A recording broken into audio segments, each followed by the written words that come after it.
जो reels, news clip और memes आप स्क्रॉल करते हो, शायद उनका ओरिजिन वैसा नहीं है जैसा लगता है। इंडिया की डिजिटल स्पेस में एक हिडन और ऑर्गेनाइज्ड पुश दिखाई देता है और कई एनालिस्ट ग्रुप इसका थ्रेड चाइना तक जाते हुए डिटेक्ट करते हैं। ये कोई रैंडम थ्योरी नहीं है। इंडियन साइबर एजेंसीज की वार्निंग, स्टैनफोर्ड इंटरनेट ऑब्जर्वेटरीज की रिपोर्ट्स और ग्राफिका थ्रेड लैब्स जैसी एनालिटिक्स मैपिंग ने ये थ्रेड को बैटलफील्ड अब डिजिटल है और सबसे पेशेंट और स्ट्रेटेजिक एक्टर है द बीजिंग। चलिए सबसे पहले देखते हैं कि चाइना का डिजिटल इन्फ्लुएंस इंडिया में क्या दिखता है। रिसर्चर्स के हिसाब से इंडिया में चाइनीज इन्फ्लुएंस एक इंजीनियर्ड इंफॉर्मेशन इन्वायरमेंट के हिसाब से बिहेव करता है। मोटिव सिंपल लगता है, चाइना की एक अच्छी इमेज प्रेजेंट करना, क्रिटिसिज्म को डाइल्यूट करना और चाइना को एक एक्सेप्टेबल नेबर की तरह प्रेजेंट करना। आपने एग्जाम्पल देखे बट डॉट्स कनेक्ट नहीं करे। The TikTok era. Indian IT ministry के कंसर्न्स में मेंशन था कि कुछ Chinese apps users behaviour shaping के टूल्स जैसे एक्ट कर सकते हैं। CGTN हिंदी। यूएस और यूरोपियन डिसइंफॉर्मेशन ट्रैकर्स ने उनको न्यूज़ आउटलेट के फॉर्मेट में जियोपॉलिटिकल मैसेज कैरियर्स जैसे डिस्क्राइब किया है। Galwan messaging waves. ग्राफिका के ड्रैगन ब्रिज स्टडी ने इंडिया चाइना कॉन्फ्लिक्ट के बाद peaceful China versus aggressive Indian narratives के कोऑर्डिनेटेड फ्लडिंग डिटेक्ट की है। AI driven Hindi identity accounts. 2023 के स्टैनफोर्ड एंड NCRI एनालिसिस में सिंथेटिक एंकर्स और इंडियन लुकिंग फेसलेस पर्सनैलिटीज का यूज चाइना की इमेज अपलिफ्ट मैसेजिंग में ट्रेस हुए। दूसरा सवाल यह है कि इंडिया क्यों टारगेट होता है। लॉन्ग टर्म कंपटीशन नैरेटिव में चाइना में इंडिया को एक राइजिंग पावर की तरह देखा जाता है। Image laundering. गलवान इंसिडेंट के बाद BBC मॉनिटरिंग और राउटर्स डेस्क ने यह चीज़ नोटिस करी कि जो मैसेजिंग कैंपेन्स थे उनके अंदर पीसफुल चाइना और रिएक्टिव इंडिया का नैरेटिव पुश किया गया। Soft power normalization. China daily program के अंडर इंडियन यूट्यूबर्स और व्लॉगर्स को चाइना की सब्सक्राइब स्ट्रिप दी गई, जिससे कि चाइना एफिशिएंट मॉडल को पुश मिला। Psychological leverage. बॉर्डर टेंशंस के दौरान नैरेटिव भी एक वेपन की तरह यूज होता है और यही concept Indian defence academic papers में स्टडी करे गए हैं। Data advantage attempts.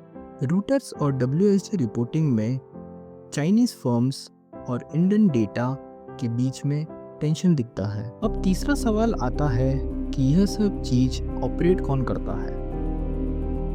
एनालिस्ट के मुताबिक यह कोई लूज फ्रेंड सर्कल नहीं है, यह एक state align influence scaffolding लगता है।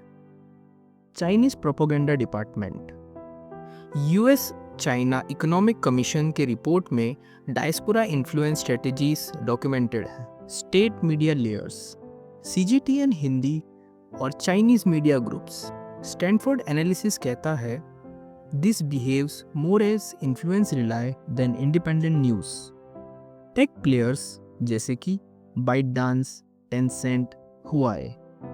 रूटर्स के इन्वेस्टिगेशन ने इंडियन पॉलिसी टसल और इन्फ्लुएंस एम्बिशंस पे रिपोर्टिंग की है। बॉट्स। ग्राफिका के मैप में India targeted dragon bridge style cluster highlighted है।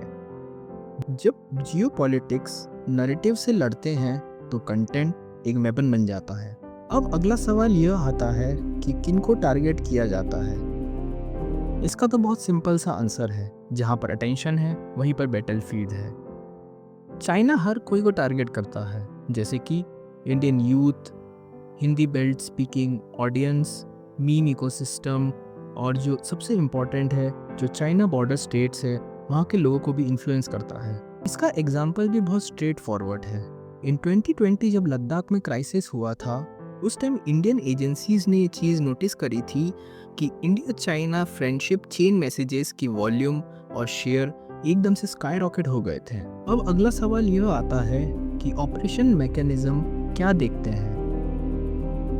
इन्फ्लुएंस वही होता है जहां इंडिया स्क्रॉल करता है, जैसे कि टिकटॉक ने टायर 2 और टायर 3 सिटीज़ के अंदर अच्छा खासा पेनिट्रेशन गेन कर लिया था और यह एक फियर का साइन था। यूट्यूब और इंस्टाग्राम ट्रैवल व्लॉग्स, ये सारी स्पॉन्सर्ड ट्रिप्स चाइना सिर्फ इसलिए करवाता था कि वो एक नैरेटिव शेप कर सके कि चाइना इंडिया से बहुत आगे है। WhatsApp and Telegram forwards, during different conflicts China ये चीज़ करवाता था कि वो इंडिया चाइना के अंदर हमेशा चाइना को एक पीस लविंग और स्टेबल कंट्री दिखाया करता था और हमेशा इंडिया को as a reactive and stubborn neighbour दिखाता था। सोचना शुरू करो, जो नैरेटिव आप शेयर करते हो, जो मीम्स पे आप हंसते हो और जो आउटरीच आप शेयर करते हो, वो सब आपने ही चूज़ किया है या वो नैरेटिव ने आपको चूज़ करवाया है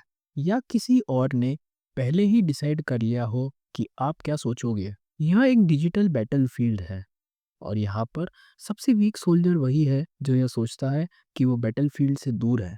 इंडिया के कॉन्फ्लिक्ट्स इनविजिबल नहीं है, बस हम हमेशा अंधेरे में रहने की सोच रखते हैं। जैसे जैसे इंडिया अपने आने वाले फ्यूचर में राइज करेगा, वैसे ही इंडिया के आसपास के नेबर्स और जो उसके एनिमीज़ है उसे हमेशा डाउनग्रेड करने की कोशिश करेंगे। तो यहाँ पर मैं आपसे यह कहना चाहूँगा कि जो भी आपको पॉजिटिव लगे इंडिया के लिए वो चीज़ कमेंट करें और ये चीज़ अपने ट्विटर और इंस्टाग्राम पर भी शेयर करें और मैं आपसे बाद में मिलता हूँ अगली स्टोरी के साथ। धन्यवाद।